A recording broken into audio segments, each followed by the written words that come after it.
In this video, you will learn how to fix the server error, also called the 500 or 500 error in Elementor. So let's get started. You can see here that when we publish or save the changes made on an Elementor page, we get a server error. To fix this issue, we need to install a new plugin. First, go to the WordPress dashboard. Next, click on Plugins. Now, click on Add New. In the search bar, type WP Sweep.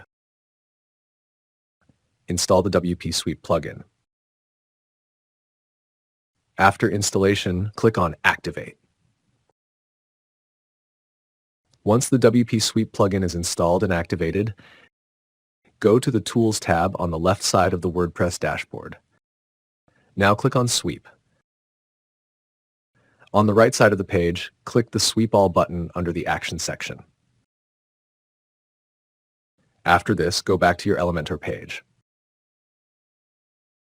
Now, when you click the Publish or Save button, you can see that the changes are updated successfully. We no longer see the server error in Elementor. With this, we come to the end of the video. Like, comment, and share this video. And don't forget to subscribe to my channel for more updates.